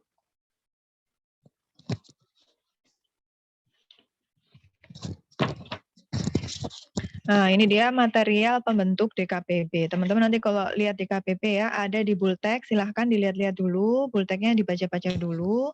Itu nanti mungkin jangan sampai pada bingung, ada beberapa material di sana gitu ya, ada material struktur, dinding, atap, langit, lantai, pelapis dinding itu bisa jadi cat gitu ya, bisa jadi macam-macam gitu, bisa keramik, kan dinding bisa dilapisi keramik juga, bisa dilapisi oleh cat gitu. Terus instalasi listrik, pasti ya suatu bangunan tuh hampir nggak ada yang nggak pakai instalasi listrik. Tapi kalau nggak, misalnya dia bangunannya cuman apa ya, ruangan yang nggak pakai listrik, tapi kayaknya nggak ada deh, hampir semuanya pakai instalasi listrik. Instalasi air, perkerasan, dan pagar. Material perkerasan dan pagar ini sebenarnya fasilitas dari bangunan, tapi karena kadang-kadang dia cukup besar sehingga nilainya signifikan, jadi dia juga dimasukkan dalam DKPP ada gitu ya. Contohnya kalau kantor pemerintah nih, lapangan parkirnya, halamannya, parkirnya, itu kan ada perkerasannya, itu sudah pasti luas kan, kalau nggak dihitung ya nanti nggak tercermin dong, BMN-nya jadi berkurang nilainya, karena itu lumayan biayanya untuk membuat perkerasan itu gitu ya. Pagar apalagi, dia kan muterin gedung nih, udah pasti gede kan, dan pagar untuk instansi pemerintah itu biasanya lumayan tinggi, baik dia pakai batu bata ataupun pakai besi, tetap nilainya cukup signifikan gitu ya. Struktur sendiri teman-teman, apa itu struktur itu adalah bagian dari bangunan yang membentuk bangunan tersebut. Kalau bangunan itu bentuknya persegi ya maka strukturnya dia ya yang membentuknya kayak tulang gitu ya. Kalau dia oval maka strukturnya berbeda dengan yang persegi kayak gitu. Nah, struktur sendiri terdiri dari 3 ya, ada substruktur atau struktur bawah, terus struktur dinding atau tengah. Struktur bawah itu ada pondasi sama ada sloof gitu namanya. Nah, ini ya teman-teman mulai baca-baca nih nanti. Apa itu pondasi, apa itu sloof, apa bedanya sama kolom gitu ya. Terus ada juga kalau yang di dinding tuh struktur tengah ada dinding, kolom, sama ring. Nah, jadi nanti teman-teman tolong familiar ya. Ini saya nggak sertakan nih. Dulu pas saya sekolah ya, dosen saya tuh ada mata kuliah saya namanya deskripsi bangunan. Itu dosen saya tuh sampai ngasih tugas kita untuk bawa itu dia ada beberapa material bangunan ya yang susah-susah, apa bedanya batu koral dengan batu apa dengan apa, itu kita suruh bawa contohnya ke kelas.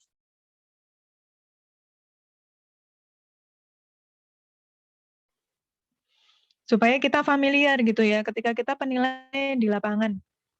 Apa sih bedanya GRC sama misalnya bahan bangunan yang lain nih, penutup atap nih misalnya gitu ya. Kita harus familiar, apa bedanya genteng tanah liat sama genteng keramik. Ini yang dipakai di sini nih genteng apa namanya. Nah, itu kita harus familiar, jadi harus mengenali ya. Jadi setelah ada substruktur, ada struktur dinding, ada juga superstruktur atau struktur atas. Fungsinya struktur itu untuk mendukung keberadaan elemen non-struktur ya. Jadi ada juga elemen non-struktur. Non-struktur itu meliputi elemen tampak depan gitu. Terus interior, detail arsitektur, sehingga membentuk semuanya itu satu kesatuan bangunan yang utuh. Selain itu, struktur itu kegunaan lainnya juga meneruskan beban bangunan dari bagian atas. Kalau misalnya kita ada bangunan 20 lantai. Nah, itu strukturnya harus sedemikian rupa sehingga beban yang di atas itu dibagi bebannya ke bawah dan akhirnya yang di bawah itu kayak disebarkan ke tanah gitu, supaya dia kuat. Jadi untuk struktur untuk bangunan 2 lantai tentunya berbeda dengan 5 lantai, berbeda juga dengan 10 lantai kayak gitu ya. Kriteria struktur yang baik itu harus gimana? Dia harus kuat, harus nyaman digunakannya. Kita nggak boleh bikin jarak satu ruangan itu tingginya kok cuman 1,5 meter, ya kita harus nunduk-nunduk dong gitu ya. Kita aja tingginya 160-an gitu kan. Jadi harus nyaman juga, terus harus mempertimbangkan safety atau keselamatan, nggak boleh ngasal gitu ya, nanti bisa bahaya. Dan juga harus memperhatikan durability atau umur rencana bangunan. Kadang-kadang kita bikin perencanaan bangunan, kita bikin semi permanen aja deh. Ini kan bangunannya cuman dipakai untuk sementara. Jadi kita bikin untuk 2 tahun aja. Ya itu nanti strukturnya akan berbeda dengan bangunan yang kita akan gunakan selamanya. Atau kita bikin 30 tahun, 40 tahun, itu durability-nya berbeda, maka kekuatan strukturnya juga berbeda. Harus diperhatikan. Semuanya tergantung dari perencanaan bangunan. Gitu ya teman-teman ya. Dari keseluruhan material pembentuk DKPB, survei harga material itu dilakukan terhadap 106 material aja. Totalnya materialnya semuanya ada 160 di DKPB. Yang disurvei cuma 106. Sisanya yang 54 pakai yang namanya koefisien pembentuk harga material. Apa itu? Nanti ada di pembahasan selanjutnya. Yuk, next.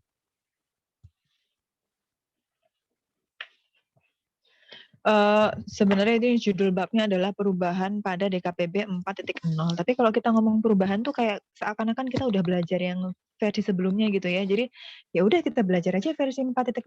Nanti secara otomatis kita akan bicara yang lamanya kayak apa, perubahannya apa aja sih hal-hal baru yang diatur di sini gitu ya. Pertama, perubahan tampilan. Tetap ya tampilan. Perubahan tampilan, formulirnya beda, tabelnya beda, kertas kerja perhitungannya juga beda. Tapi ini sebatas tampilan aja supaya lebih mudah dipahami oleh orang lain ya. Karena ini kalau kita baca di yang modeling dan analisis ini adalah perbaikannya salah satunya karena temuan BPK. Jadi ada masukan dari BPK juga di sini ya. BPK baca ini kita dari luar penilai nggak mudeng ini dengan tampilan seperti ini nggak mudah dipahami ya oleh masukan-masukan seperti itu. Salah satunya kita perbaiki. Tampilan diperbaiki, tabelnya diperbaiki, kertas kerjanya diperbaiki, terus modelnya dan analisisnya juga diperbaiki. Selain itu ada adopsi peraturan terbaru. Ini kayaknya ada di slide setelahnya nanti ya peraturannya apa. Terus penambahan koefisien supaya efektif ya, kita ada juga yang pakai koefisien. Contohnya koefisien jumlah lantai. Kalau satu lantai itu perhitungannya ya udah kaliin 1 aja. Kalau 2 lantai, nah nanti ada koefisien misalnya 1, sekian gitu, dikalikan koefisien. Ada juga yang namanya koefisien pembentuk harga material. Tadi dibahas di slide sebelumnya. Yang disurvei hanya 106, sisanya yang 54 pakai KPHM ini gitu ya. Perubahan material ini terdiri dari penyederhanaan sama penambahan material pada komponen fasilitas pagar. Ini enggak ini sih. Oke deh, next.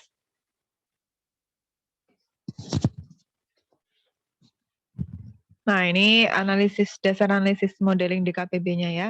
Ada analisis pekerjaan atau harga satuan. Nah, ini dia yang tadi dibilang ada adaptasi terhadap peraturan baru. Ini yang sebelah kanannya nih. Mengacu pada Permen PUPR itu ya, terus penyederhanaan analisis kayak gitu.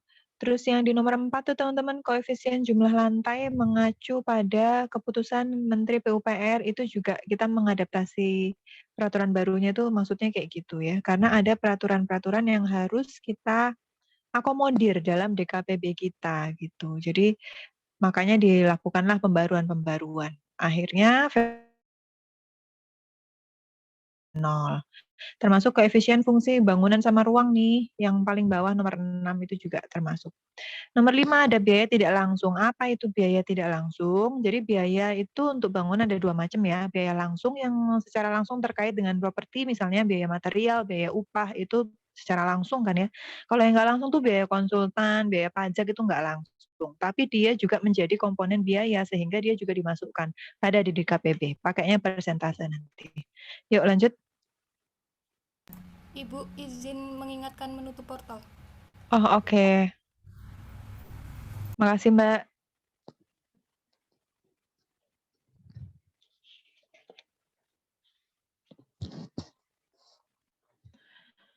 Nah, ini beberapa perubahan. Teman-teman sebenarnya bisa scanning sendiri. Tunggu sebentar.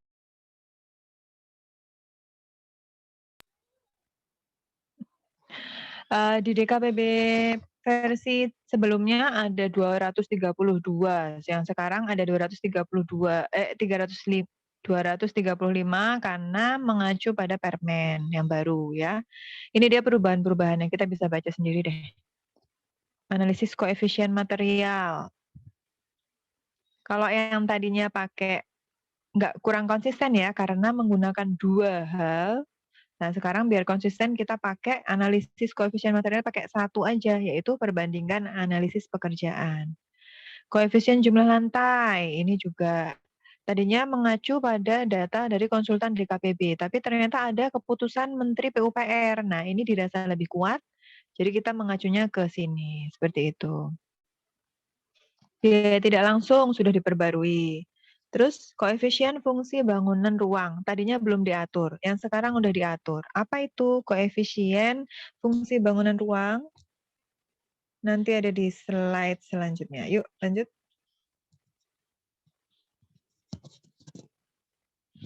Ini termasuk perubahan materialnya. Kalau yang tadi kan perubahan analisis ya, yang ini perubahan material. Tadinya material pembentuk DKPB ada 185. Dan semuanya disurvei. Sekarang cuma ada 160 dan yang disurvei hanya 106. Plus dulu material sewa alat ada 7, sekarang cuma 3, disederhanakan. Terus ada 12 upah kerja, sekarang pakai 8. Pagar ada tambahan material batako, tadinya cuma yang di kiri itu aja. Sekarang yang di kiri itu ya tetap ada, tapi ada tambahan pagar batako karena ditemukan di satuan kerja banyak juga yang menggunakan pagar dengan material batako gitu. Next. Nah, ini yang penggunaan koefisien jumlah lantai nih, tadi yang saya bilang ya, ada yang kalau satu lantai aja, itu jumlah lantai 1, maka koefisiennya 1. Tapi kalau misalnya 20 lantai, ya berarti harus kita kalikan dengan koefisien 1,556. Kalau 40 lantai, pakai 1761. Nah, kalau lantainya ada 42 lantai, gimana? Kita pakai koefisien tertinggi, yang 1,761. Gitu ya. Yuk, lanjut.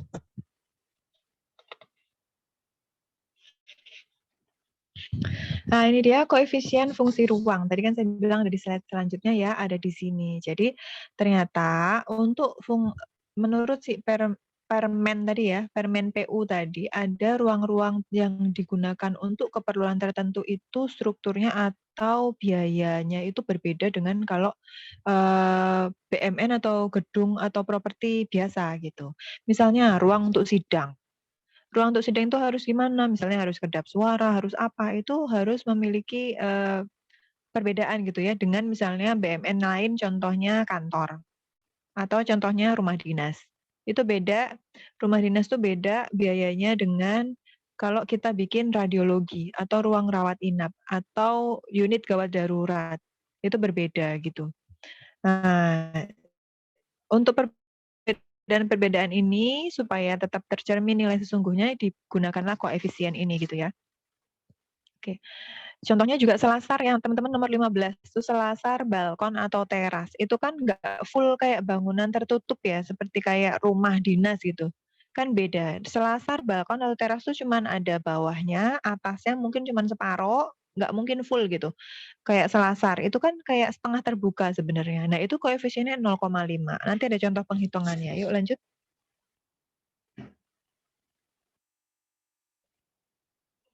Nah, ini contoh penghitungannya ya.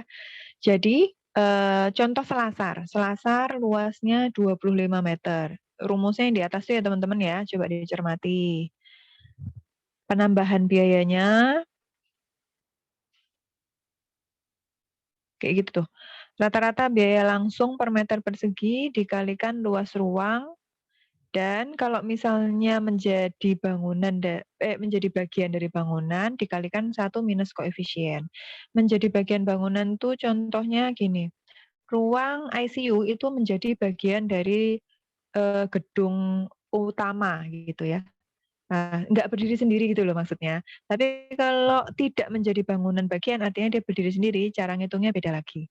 Contohnya kalau yang sidang nih, ruang selasar nih ya. Tadi saya bilang selasar itu koefisiennya 0,5. Kenapa cuma setengah biayanya dibandingkan untuk membangun biasa? Berarti dia kan lebih murah.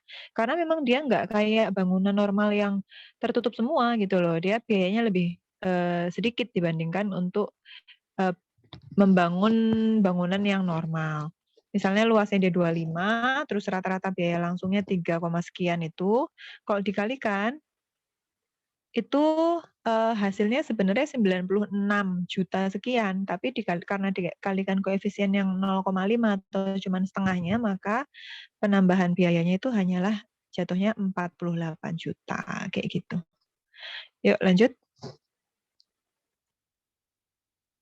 Nah, setelah tadi kita bicara tentang koefisien fungsi ruang, ini kan kita lagi ngobrol koefisien semua nih ya, dari mulai koefisien lantai, terus habis itu koefisien fungsi ruang, sekarang ada lagi koefisien namanya KPHM atau koefisien pembentuk harga material.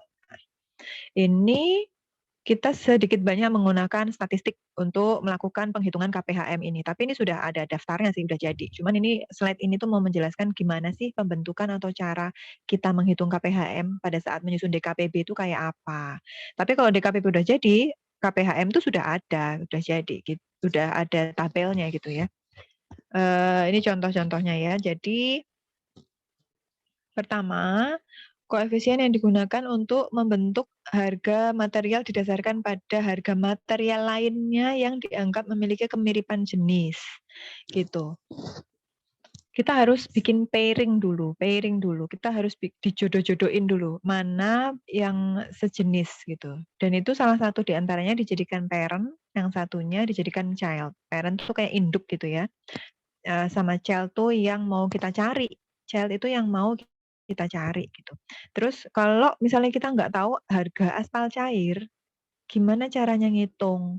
Nah, caranya ngitung adalah aspal hot mix ketemu nih harganya, yang materialnya dia dijadikan parent-nya karena dia mirip gitu. Terus dikalikan dengan KPHM-nya yaitu 0,8. Jadinya kalau misalnya aspal hot mix itu harganya 1.000, maka aspal cair harganya 800 kayak gitu ya. Karena dihitung menggunakan KPHM ini. Terus kalau misalnya yang atas tuh nomor 1, asetelinnya harganya 1.000, berarti oksigen untuk pekerjaan besi bajanya berapa? Harganya Rp446 gitu. Kalau dicontohkan yang asetelinnya harga 1.000 contohnya. Maka yang ketemunya si oksigennya ini, si childnya adalah 446 karena dia dikalikan KPHM. Gitu ya. Ada juga loh yang harganya itu sama, contohnya yang nomor 5. Kita nyari harga besi angker itu berapa. Nah, ini dia tuh mirip sama besi beton polos ukuran 24. Nah, harga besi beton polosnya harganya 1.000. Nah, si besi angker ini juga 1.000 karena KPHM-nya adalah 1,000. Gitu ya. Yuk, lanjut. Nah, ini langkah pembentukan KPHM. Nah, tadi kan kita cara ngitung si child-nya udah saya jelasin ya. Nah, terus si 0,400, 1, 1,029 itu dapatnya dari mana? Ini caranya. Pertama, dikelompokkan dulu materialnya. Terus habis itu dipilih material induk dan child. Terus dipilih kota perwakilannya. Nanti untuk ngitung statistiknya ya. Terus juga dikumpulkan data material dari 17, 18, 19, 24 tahun terakhir. Sumber datanya dari mana? Dari DKPB. Kan kita tiap tahun survei, jadi ada datanya. 2017 sampai 2020 plus jurnal harga satuan selama 3 tahun yaitu 18, 19, dan 20. Next. Setelah itu gimana pengumpulan harga material yang 4 tahun itu dianalisis harga kenaikan harganya. Tiap tahun ternyata dari 2017 ke 2018 naik 1%, habis itu naik 1,5%, habis itu naik 0,5%. Itu dianalisis untuk setiap material parent dan di seluruh kota perwakilan gitu ya. Terus kalau kita temukan ada data outlier, yang pertama kita keluarin dulu. Keluarin dulu. Terus kalau udah, selanjutnya dihitunglah pembentukan koefisien pembentuk harga material. Ada yang kedua, ini dilakukan analisis data outlier yang kedua untuk menentukan apakah KPHM yang dihasilkan itu bisa digunakan atau tidak gitu. Yuk lanjut, next. Ada contohnya. Nah, ini analisis data outlier itu ya adalah data observasi dengan nilai-nilai ekstrim, terlalu naik, terlalu turun. Nah, itu berarti ekstrim, itu tidak digunakan itu. Harus mendapatkan perlakuan khusus karena dapat menyebabkan bias gitu ya. Yuk lanjut. Jangan lanjut dulu. Ini perlu dibahas nih. Sorry Mbak. Nah, yang studentized residual ini, yang poin kedua, ya ini yang perlu kita garis bawain ya, nilai absolut dari studentized residual itu lebih dari 3, maka yang bersangkutan adalah dinyatakan sebagai outlier univariat. Gitu. Next.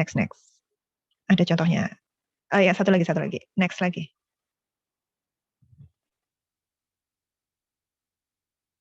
Nah, ini dia. Contohnya, yang di highlight kuning itu, yang di kolom sebelah kiri dulu ya, itu absolute standardize-nya adalah 4,9. Tadi dinyatakan maksimal 3 kan ya. Kalau lebih dari 3, artinya dia perlu perlakuan khusus. Nah, ini yang 4,9 ini berarti dia dinyatakan outlier. Terus di yang tabel sebelah kanan juga ada 2 contoh, itu 3,0056. Komanya cuma 0056, ya tetap aja lebih dari 3, dia juga outlier. Yang paling bawah juga sama, dia outlier juga. Nah, next.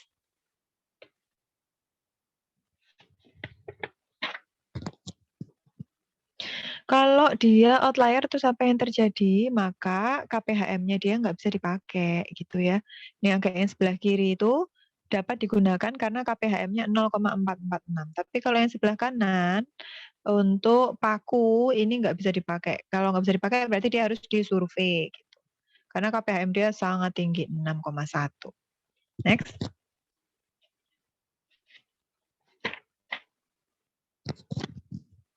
Ini dia, tadi kan yang disurvei cuma 106 ya teman-teman ya, yang 54 tuh KPHM-nya bisa dipakai. Ini sudah dilakukan penghitungan.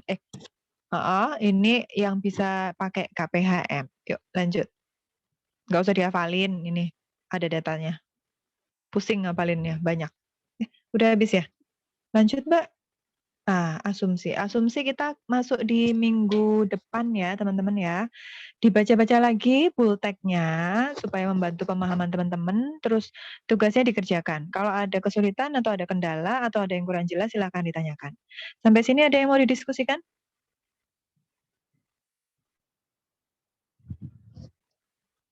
Sudah jelas? Bisa diterima materinya? Atau masih bingung ya? Coba teman-teman buka bulteknya, dilihat bentuknya DKPB itu kayak apa. Ada tabel referensinya, macam-macam ya nanti. Terus ada kategori materialnya, nanti dilihat-lihat dulu. Jadi nanti di minggu depan kita bisa mulai diskusi. Ya, kalau belum dilihat bingung juga sih mau nanya gimana ya tabelnya kayak apa sih bentuknya. Jadi silahkan dilihat-lihat dulu ya. Gitu. Udah? Sudah cukup jelas teman-teman? Kalau nggak ada pertanyaan, waktu saya kembalikan ke Mbak Rizka.